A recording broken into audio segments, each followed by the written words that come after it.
오늘은 참 뜻깊은 주일입니다. 우리 서울신흥교회가 설립된 지 32주년 되는 교회 생일입니다.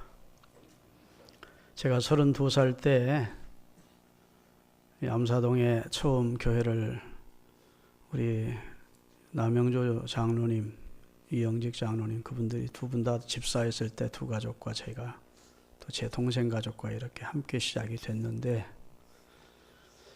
32년 동안 하나님이 한결같은 은혜를 주셨습니다. 10년이면 강산이 변한다는데 3번 강산이 변하는 이 30년이 넘는 세월을 하나님이 우리 교회가 평안하게 하셨고 든든히 서가게 하셨고, 제가 지금 총회 재판국에서 활동하다 보니까 교회마다 분쟁이나 싸움이 분규가 많아서 아픔을 겪는 교회들이 많은데 우리 교회는 그런 큰 분규나 아픔이 없이 보편적으로 행복한 교회, 평안한 교회로 오늘까지 왔음에 하나님께 감사하고 영광을 주님께 돌립니다. 지상에 있는 교회는 불완전한 인간들이 모이는 단체이기에 온전할 수도 없고 완전할 수도 없지 100점 교회는 이 세상에 없을 겁니다. 그래도 허물이 있는 걸 서로 이해하고 사랑으로 덮고 또 열심히 옆에서 격려하고 그러면서 우리 교회가 오늘에 이르게 된 것을 하나님께 영광 돌리고요.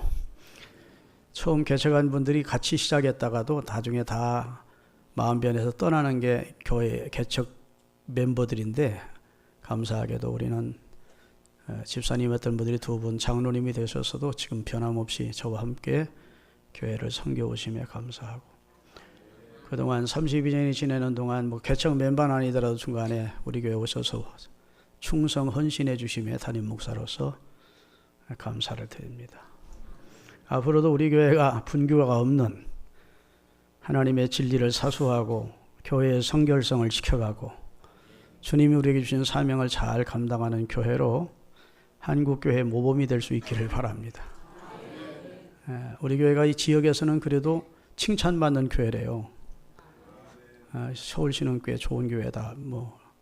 관심 있는 분들은 그렇게 얘기하는 사람들이 많지, 서울신흥교회 못된 교회고 싸우는 교회고 그런 소리는 안 듣는다니 그것도 감사한 일입니다.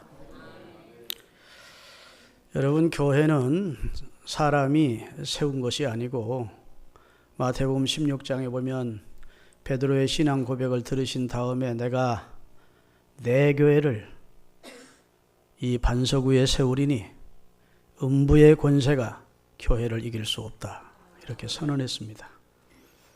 예수님이 내 교회라 했어요. 예수님의 교회입니다. 그런데 지금 한국 교회가 인본주의적인 사고가 교회 안에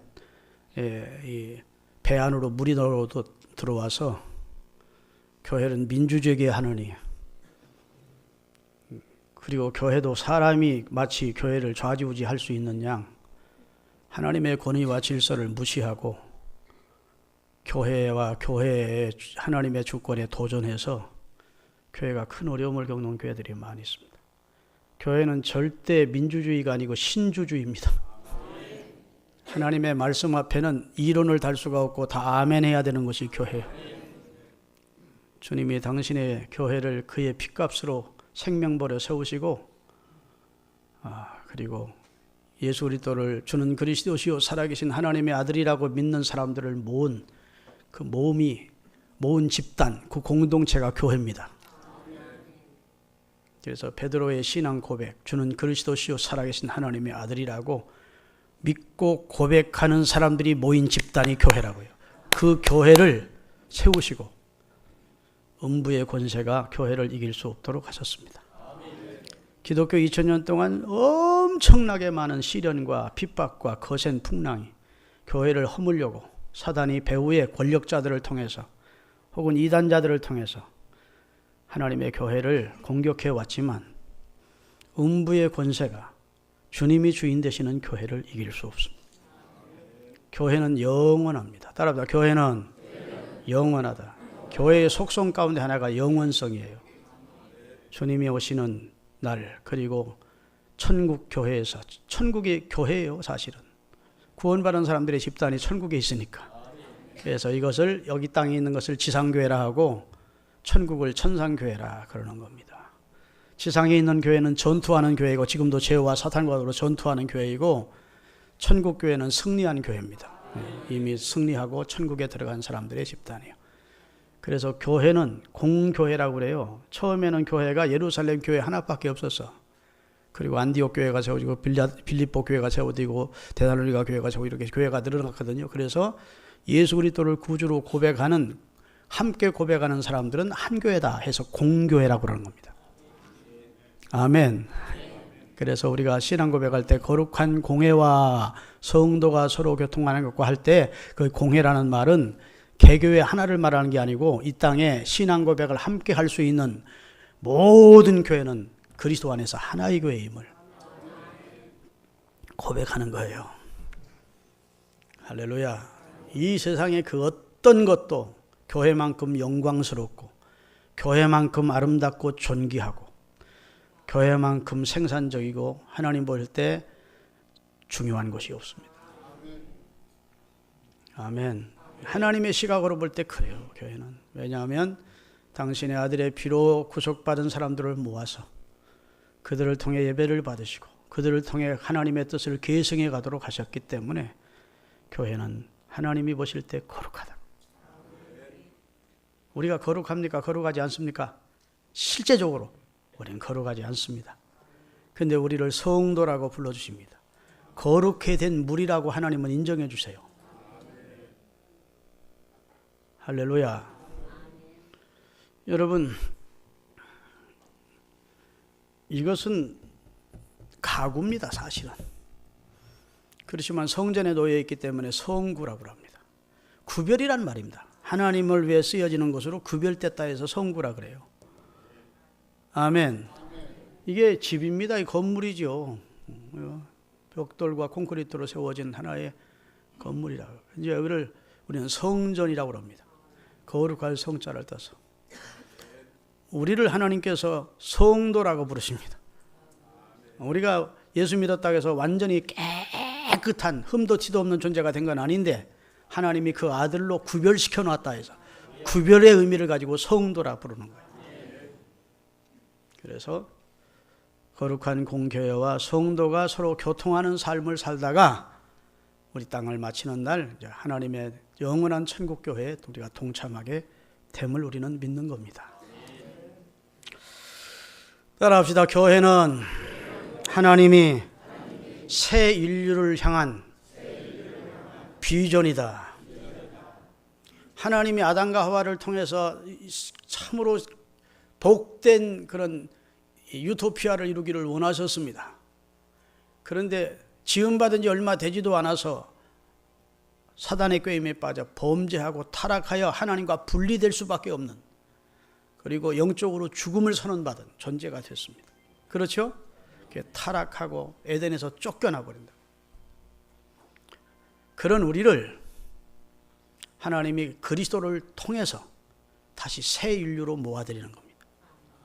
당신의 아들을 때가 되어 그 종들 선지자들을 통해서 예언하셨던 때가 되매 그를 베들레헴에 태어나게 하시고, 그리고 그를 통해서 하나님은 새 인류를 하나님이 하신 비전을 이루어 가시는 거예요. 예수 그리스도 안에 들어오면 이제 새 인류가 되는 겁니다. 뉴 휴먼이라고, 새로운 인류가 되도록 하셔서 그리스도 안에 들어온, 즉 하나님의 교회 안에 속해 있는 그리스도를 몸으로 하는, 그리스도가 머리인 교회 안에 속해 있는 주의 백성들을 하나님께서 새 인류로, 하나님이 새롭게 이제 영원한 하나님의 나라와 복락을 누리게는 새 인류로 규정을 하시는 겁니다. 그러니까 생각해보면 우리가 참 복된 선택을 하나님이 해주셨고, 그리고 우리가 복된 자가 되었음을 깨닫는 은혜가 있기를 주의 이름으로 축원합니다. 교회를 여러 모양으로 말씀드릴 수 있겠습니다. 교회론만 가지고도 1년을 설교할 수 있을 거예요. 그런데 오늘은 교회의 의미론적 명칭에 대해서 말씀을 드리는데, 교회는 의미로 볼 때 어떤 의미가 있느냐? 교회는 영적 군대라고 할 수 있습니다. 교회는 쓸모없는 고물들을 모아다가 새롭게 만드는 재련소라고도 할 수 있습니다. 교회는 죄를 씻는 목욕탕이라도 할 수 있을 것입니다. 교회는 성도의 심령을 아름답게 하는 미용실이라고 할 수 있을 겁니다. 할렐루야. 교회는 영과 육을 치료하는 병원이라고 할 수도 있고, 교회는 새로운 영적 세계를 가르치는 학교라고 할 수도 있을 거예요. 이런 교회에 대한 별명이 많이 있는데 오늘은 교회를 대사관적 입장에서 말씀을 드리려고 합니다. 그래서 같이 한번 제목을 따라 읽겠습니다. 교회는 땅에 세워진 하나님의 나라야 대사관입니다. 이 땅에 세워진 하나님의 나라 대사관. 우리나라에도 여러 각 나라의 대사관이 있습니까? 없습니까? 있습니다. 그 대사관에 우리나라 군대나 경찰이 진입할 수 있습니까? 없습니까? 진입할 수 없습니다. 우리나라 땅에, 우리나라의 건축 재물기를 가지고 우리나라 땅에 세워졌지만 우리나라 권력의 치외 법권 지역이 대사관입니다. 그렇죠? 지금 김정남이를 살해한 주범이 말레이시아 북한 대사관에 있다는 것이 거의 확실합니다. 그래도 말레이시아가 그 대사관에 진입을 못합니다. 그것은 국제법을 위반하는 것이고 그건 영토 침략으로 보고 틀림없이 거기에 있음을 지금 느끼고 있지만 못하고 있는 거예요. 왜냐하면 그 나라에 있어도 말레이시아 땅이 있어도 말레이시아 북한 대사관은 북한 땅으로 국제적으로 조약을 맺은 겁니다. 그건 북한 땅으로 여겨주는 거예요. 북한 건물로 여겨주는 거예요. 그래서 거기는 권력이, 그 나라 권력이 들어갈 수가 없어요. 그게 국제법입니다. 아시겠죠? 우리나라 일본 대사관이 있는데 일본 대사관에 우리나라가 막 들어갈 수 없습니다. 그러면 그건 큰 문제가 되는 겁니다. 우리나라 대사관이 미국에 있는데 미국 사람들이 아무리 저기들이 큰 나라라고 해서 우리나라 대사관에 막 진입해서 뭐 공권력을 행사한다. 그러면 우리나라한테는 심각한 그런 도전을 우리에게 주는 것이고 이것은 싸움의 대상이 되는 겁니다. 다시 말씀드립니다. 이 세상에 하나님이 대사관으로 하나님의 교회를, 하나님의 나라 대사관으로 교회를 세우셨습니다. 이 세상 것들이 이 세상 교회 안으로 들어오면 안 됩니다. 이 세상의 자유주의 신학이, 이단 사상이, 세속적인 이념이 교회 안으로 밀려 들어오면 교회는 침몰하는 겁니다. 여러분, 세상은 물이라고 바다라고 하면 교회는 배와 같습니다. 그 배는 세상 바다 위에 떠서 세상에 빠진 사람들을 건져내는 겁니다. 죽어가는. 그렇죠? 그게 구조선의 역할일 겁니다. 그런데 세상의 물결이 배 안으로 막 들어와요. 구조선 안에 들어와서 배가 사명을 감당하지 못하고 침몰했어. 그러면 그것은 구조선으로서의 사명이 끝난 겁니다. 이해되십니까? 교회는 세상에 있지만 세상을 초월해서 세상에서 하나님의 말씀과 하나님의 뜻을 실행하여 생명을 구원하는 것이지, 세속의 물결이 교회 안으로 막 파고들어 세상이나 교회나 똑같아져 버리면 교회는 생명을 잃는 거예요. 그런 교회 누가 나오려고 하겠습니까? 거기 나와서 생명 얻는 사람, 진리를 거기서 받는 사람이 누가 있겠어요? 할렐루야. 그래서 교회는 순교를 하면서까지라도 교회가 지켜간 진리를 지켜가야 되고 그 순결성을 지켜가야 되고, 할렐루야. 교회로서의 속성을 잃으면 안 되는 거예요.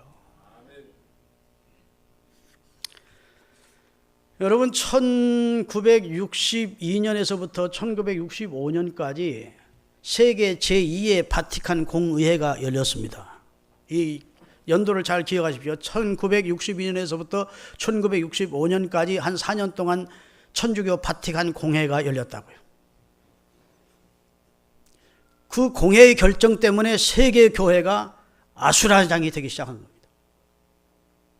그 공회가 어떻게 결정했느냐? 바티칸 제2의 공회가 누가복음 4장 18절에서부터 19절까지 띄우겠습니다. 주의 성령이 내게 임하셨으니 이는 가난한 자에게 복음을 전하게 하시려고 내게 기름을 부으시고 나를 보내사 포로된 자에게 자유를, 눈먼 자를 다시 보게 함을 전파하며 눌린 자를 자유하게 하고 주의 은혜를 전파하게 하려 하심이라 했습니다. 이것은 예수님께서 자기에게 성령을 부어주신 이유는 이 세상의 죄악과 마귀에게 짓눌려 있는 사람들, 할렐루야. 잘못된 관습과 우상에게 짓눌려 있는 사람들, 포로되어 있는 사람들을 주의 성령이 함께 하시는 예수님의 복음을 통해서 저들을 구원해 내겠다는 것입니다. 그래서 은혜의 해를, 희년은 자유를 맛보는 거거든요. 참된 자유, 영적인 자유, 죄에서의 자유, 사망에서의 자유를 맛보게 해주기 위해서 내가 왔다는 말씀이에요. 그런데 이 말씀을 잘못 해석합니다. 바티칸 제2공회가. 여기서 눌린 자는 정치적으로 눌린 자, 여기서 가난한 자는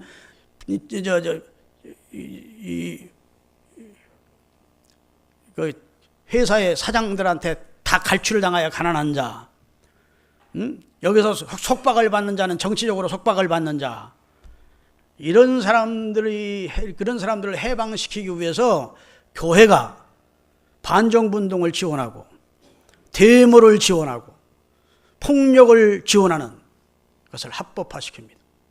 다시 말해서 여기서 사회학적으로 정치학적으로 눌린 자를 해석한 겁니다. 영적인 얘기인데 예수님은 영적으로 눌려있는, 죄에 눌려있고 사단에 짓눌려있고 사망에 짓눌려있고 마귀에게 짓눌려있는 우리를 참으로 영적으로 해방시켜서 구원의 기쁨을 맛보게 해주시려고 내가 왔다고 그랬는데, 바티칸 공회에서 이 글을 해석하기를 정치적으로 짓눌려 있는 사람, 사회적으로 압박을 당하고 있는 사람, 가난한 사람, 눌린 사람들을 다 해방시키기 위해서 교회가 앞장서야 된다 해서 헌금을 해가지고 반정부 하는 사람들을 무기를 사대주고 테러하는 사람들을 무기로 사대주고 하는 짓을 합법화시켰다고요.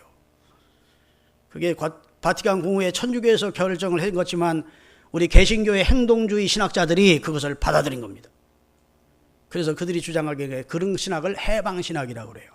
민중신학이라고 그래요. 그런 것을 자유주의 신학이라고 그래요. 아십니까?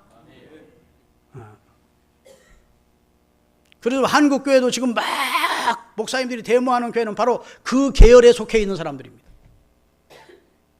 나라와 민족을 위해서 기도하고 국민으로서의 도리를 다하고 세금 잘 내고 정직하게 살고 그렇게 하나님의 백성으로서 저도 대한민국 백성으로서의 사명과 전분을 다하자, 이렇게 나가는 사람들은 이제 보수주의 쪽에 있는 사람들이에요.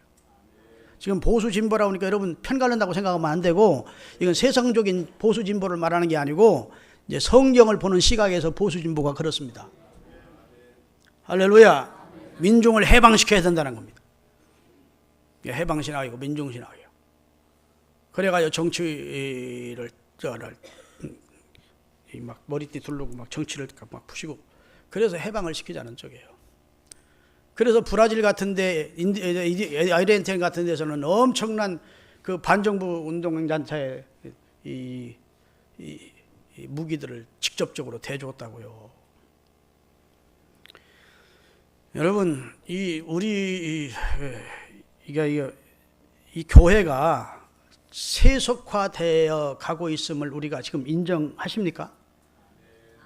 우리가 순수했던 신앙, 우리가 지금부터 40-50년 전에 봤던 순수했던 신앙에서 점점 하나님의 교회가 세속화가 되어 가고 있다는 사실을 여러분 느끼시고 그걸 깨달을 수 있어야 영적으로 좀 지각이 있는 분들입니다. 할렐루야. 개구리는 변온동물입니다.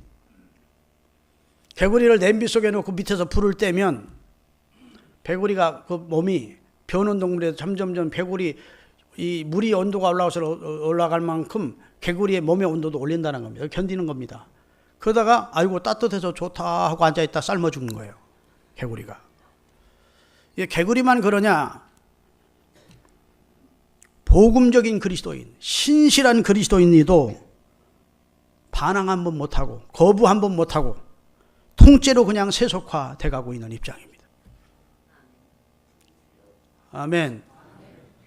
원체 차츰차츰 아주 작은 편차로 점점 세속화의 물결이 우리 심령에 들어오고 교회 안에 들어오기 때문에 세속화돼 가면서도 우리가 세속화되고 있다는 사실을, 우리가 지금 어느 시점에 서 있고 어떤 방향으로 가고 있다는 사실을 모르고 마귀에게 통째로 삼키는 한국교회를 지금 많이 봅니다. 그 대표적인 것이 WCC라고 할 수 있습니다. WCC 안 해요. 예수만 구원자라고 아니라는 겁니다. 예수 외에도 구원이 있다는 것. 또 이단들이 활동입니다. 성경도 정황부한 하나님의 말씀이 아니고 성경도 오류투성이라는 겁니다.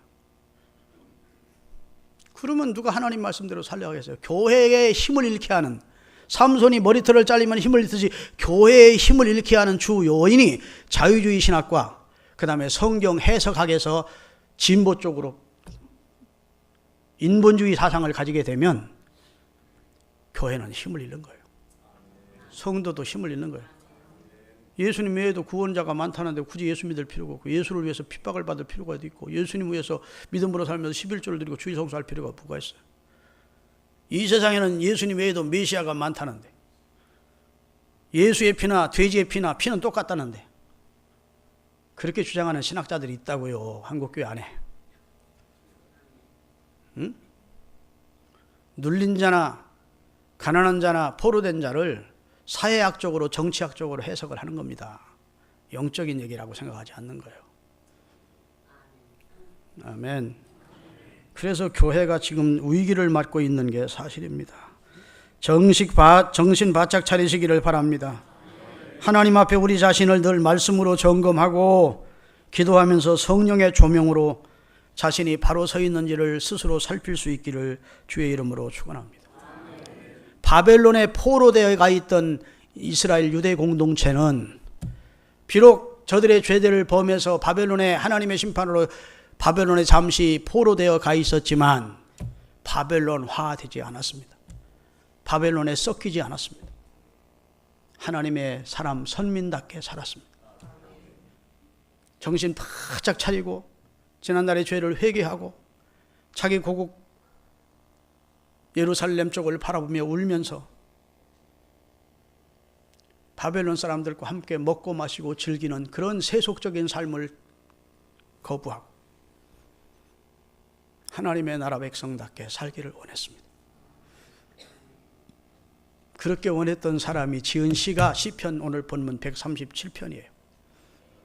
우리가 바벨론의 여러 강가에서 예루살렘 시온을 생각하며 울었다. 노래하는 악기인 수금을 가지고 수금을 타지 않고 버드나무에 우리는 걸어놓았다.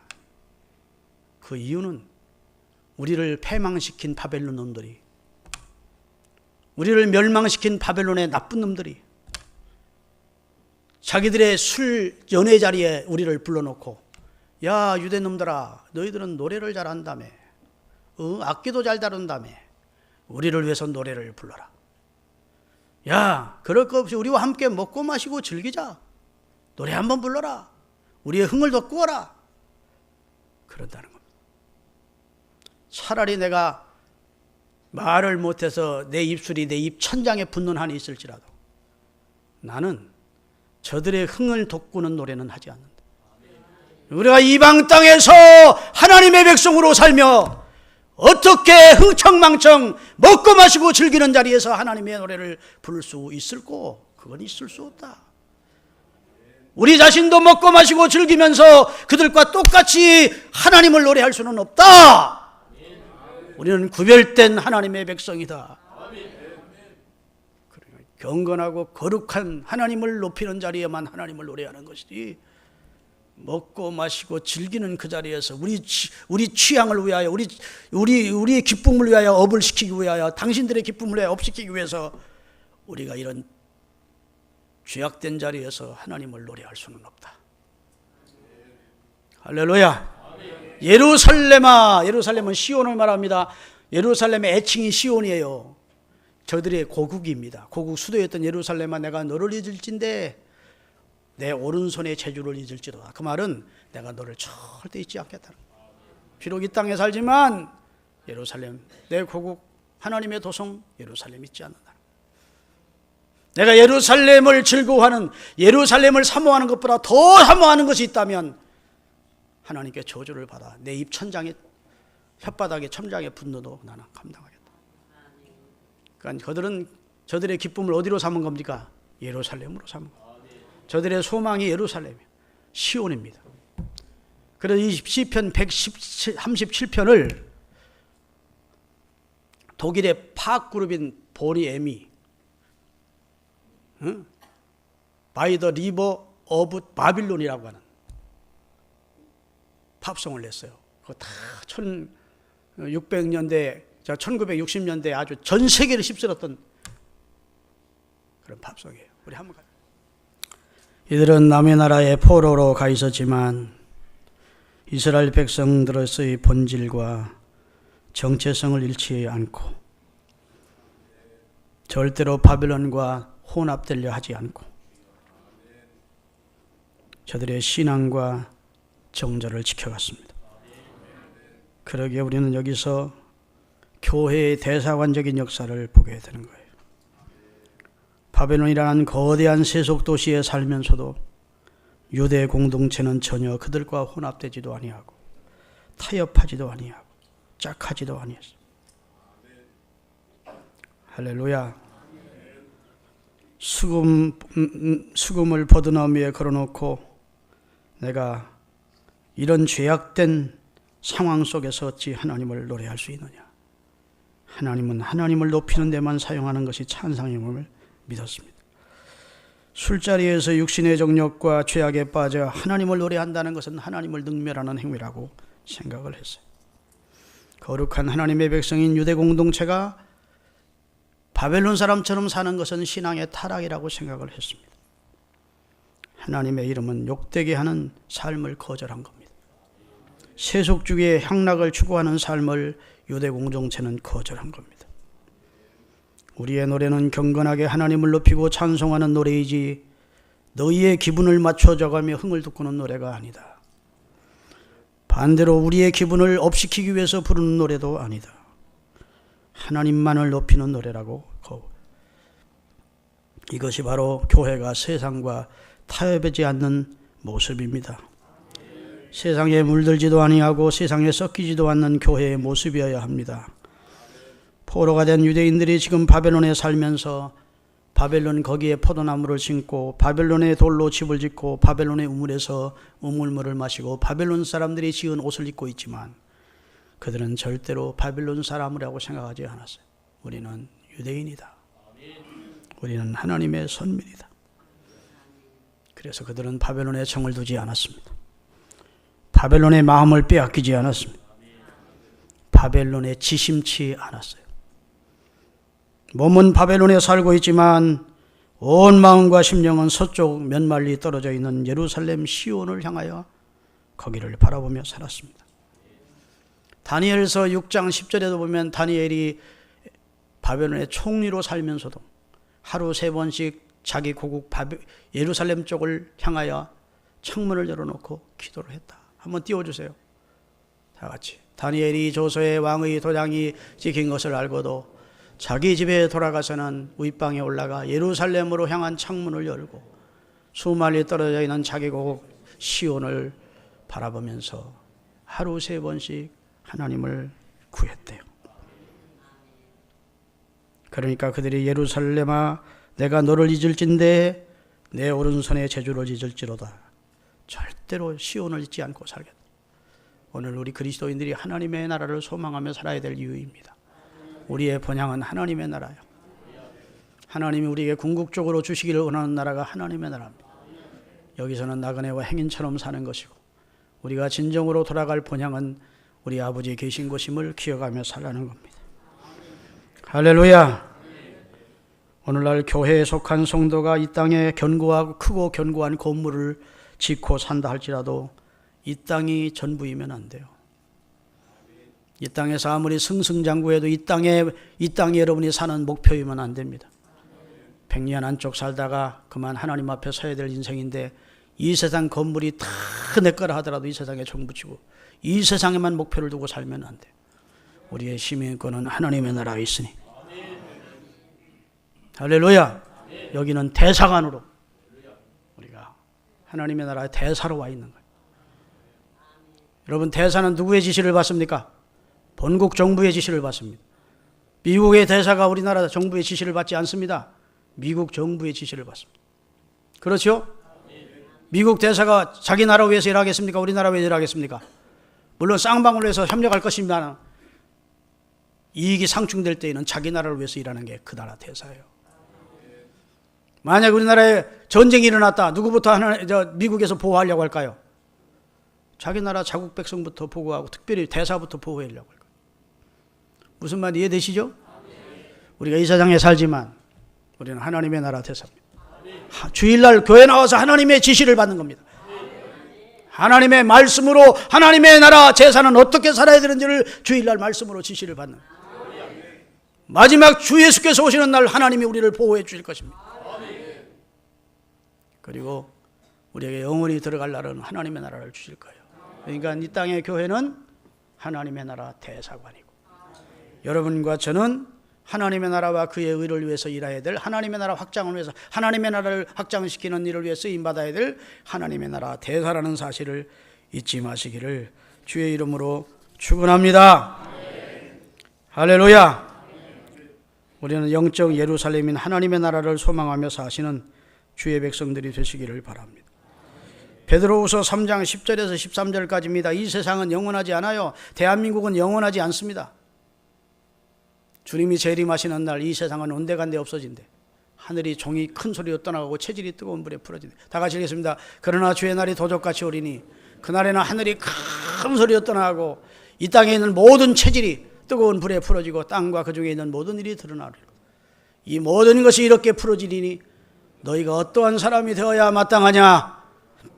거룩한 행실과 마음은 경건함으로 하나님의 날에 임하기를 바라고 간절히 사모하라. 따라합니다. 하나님의 날에 임하기를 바라보고 간절히 사모하며 살자. 옛날 유대 공동체가 시온을 그렇게 간절히 바라보고 사모하며 살았듯이 오늘 교회에 속한 주의 백성들은 그렇게 살아야 된다는 말씀을 하고 계신 겁니다. 여러분 잘 들으세요. 말세가 되면, 주님이 재림하실 때가 되면 교회가 세속화되어 타락할 것을 말씀 예언해 놓고 있습니다. 지금 그 여러 가지 조짐들이 지금 우리 사회, 한국 교회나 세계 교회에 나타나고 있습니다. 끝까지 믿음 지켜가야 되는 요한계시록 14장 4절, 이렇게 믿음을 지켜야만 구원을 얻을 겁니다. 다 같이. 이 사람들은, 대사관에 속해서 바르게 신앙생활하는 사람들을 말합니다. 여자와 더불어 더럽히지 아니하고 순결한 자라, 어린 양 예수께서 어디로 인도하든지 따라가는 자며 사랑 가운데서 속량함을 받아 처음 지은 열매로 하나님과 어린 양에게 속한 자들이니. 이제 구원받은 사람들을 이야기하고 있어요. 그런데 교회에 속해 있지만 구원에 제외된 사람들을 17장 1절부터 이야기하고 있습니다. 요한계시록 17장, 또 7 대접을 가진 7 천사 중 하나가 와서 내게 말하여 될 이르노라. 많은 물 위에 앉은 큰 음녀애가 받을 심판을 보리라. 음녀는, 여기서 음녀는, 여러분 예수님은 신랑으로, 그 다음에 교회는 신부로 비유한 것이 성경에 많이 있습니다. 이 물 위에 앉았다는 말은 세상을 받아 물이라고 표현하는 거예요. 세상에 앉아 거들먹거리는 큰 음녀. 교회가 세상의 권력자도 안수하고, 옛날 천주교회가 교황이, 세상 유럽에 있는 모든 황제들은 다 교황이 안수해서 세웠다. 하여튼 큰 음녀가 받을 심판을 보여주겠대. 그러면서 하시는 말씀 2절. 땅의 임금들도 그와 더불어 음행하였고 땅에 사는 자들도 그 음행의 포도주에 취하였다. 교회가 세상에 취해버린 겁니다. 권력과 부와 세상에 취해버린 거예요. 그 다음에 그 성령으로 요한을 데리고 광야로 가니라. 내가 보니 여자가, 여기 큰 음녀가 뭘 탔어요? 붉은 빛 짐승을 탔더래. 교회가 붉은 빛 짐승을 탔는데 그 짐승의 몸에 하나님을 모독하는 이름들이 가득하고 7 머리와 10 뿔이 있으며, 그 여자는 자줏빛과 붉은 빛 옷을 입고 금, 보석, 진주로 꾸미고 손에 금잔을 가졌는데 가증한 물건과 그의 음행에 더러운 것이 가득하더라. 자, 교회가 세상과 짝해서 세상이 교회 안으로 들어와서 세상에서 거들먹거리면서 교회가 힘을 발휘하는데 참남대더라는 겁니다. 그 탄자, 그 음녀가 탄 교회가 참남된 이름으로 가득 찼다. 아멘. 근데 그들이 바벨론이더래. 그리고 바벨론으로 향해 가고 있더래. 다 같이. 그의 이마에 이름이 기록되었으니 비밀이라. 큰 바벨론이라. 땅의 음녀들과 가증한들 엄이라 하였더라. 자, 교회가 세상과 음행하고 붉은 짐승을 타고 그리고 바벨론으로 향해 가고 있더라는 거예요. 그리고 교회에 이거 붉은 짐승에 붙여 있는 표들을 보니까 다 하나님을 모독하는 참남된 내용들로 가득 차 있더라는 거예요. 여러분, 예수의 피나 돼지의 피나 똑같다는 게 참남된 말입니까? 그 거룩한 말입니까? 예수 외에도 구원자가 많다는 말이 참남된 말입니까? 성경에서 벗어난 말입니까? 교회가 그 짓을 하고 있다는 거예요. 타락한 교회가, 세속에 물들어버린 교회가, 세속의 물이 교회 안으로 들어와서 교회 구실을 못하는, 생명구원을 못하는 세상 교회가 바벨론을 향하여 붉은 짐승을 타고 거들먹거리며 가고 있다가 멸망을 당하더라는 얘기입니다. 할렐루야. 사랑하는 여러분, 교회가 끝까지 지켜야 될 진리성이 있는데 그 진리는 하나님만이 참신이심을 고백하십니다. 이것은 우리가 생명을 걸고 지켜야 되는 진리예요. 예수 그리스도만이 인류의 구원자라는 사실을, 내가 곧 길이요 진리요 생명이니 나를 통하지 않고는 아버지께로 올 자가 없다고, 하나님이 세상을 이처럼 사랑하다 독생자 예수를 주셨는데 저를 믿는 자마다 구원 얻는다고, 주 예수를 믿으라 그리하면 너와 내 집이 구원을 얻는다고, 천하 인간의 예수님 이름 외에는 다른 구원자의 이름으로는 주신 적이 없다고, 예수님만이 유일한 구원자라는 사실을 믿으시기를 바랍니다. 모든 종교에 구원이 있어. 모든 종교는 다 천국을 향해 가는 거야. 이따위 소리를 교회 지도자들이, 신학자들이 하고 있다고 성경을 정치학적으로, 사회학적으로, 문자학적으로 푸는 사람들이. 지금 대한민국의 WCC에 가입된 교회들이 얼마나 많은지 모릅니다. 물론 WCC에 가입된 그런 교단이라 하더라도 목사님이 보수적인 분들, 신앙 안에서 새로운 분들, 진리 안에서 진리를 지켜가는 분들이 많습니다만, 그러나 지금 한국교회가 주일 오후 예배도 폐지하는 교회들이 많아지고, 수요 예배도 드리지 않는 교회들이 많아지고, 교회 학교를 폐지하는 교회들이 많아지고 하면서 세상과 짝해 가고 있어요. 성경이 유일한 진리라는 사실을 믿으시면 하면, 성경이 하나님의 말씀이라는 데서 절대로 교회는 양보할 수 없습니다. 성경에 오류가 있다는 말씀을 인정할 수 없습니다. 성경은 하나님의 뜻이 계시된, 유기적으로 하나님의 뜻이 계시된 하나님의 말씀이야. 정황무한 하나님의 말씀으로 우리가 믿어요. 그래야 우리 구원이 확실한 겁니다. 이것도 아니고 저것도 아니고. 그러면 세상이 좋아할 것 같습니까? 교회는 생명을 잃어. 그런 교회를 세상은 맛있는 소금으로 짓밟아 버리는 겁니다. 아멘. 교회는 끝까지 맛을 지켜야 돼요. 진리를 지켜야 된다고. 맛을 잃어버리면, 소금이 제 짠맛을 잃어버리면, 그러면 사람들이 길바닥에 버려지고 짓밟힐 뿐이라는 거예요. 교회는 끝까지 진리를 고수해야 되고, 거룩함을 지켜가야 되고, 세속적인 사상이나 잘못된 이단 사상이 교회 안에 들어오지 못하도록 지켜야 돼요. 그런 우리 교회가 될 수 있기를 바랍니다. 할렐루야. 기도하겠습니다.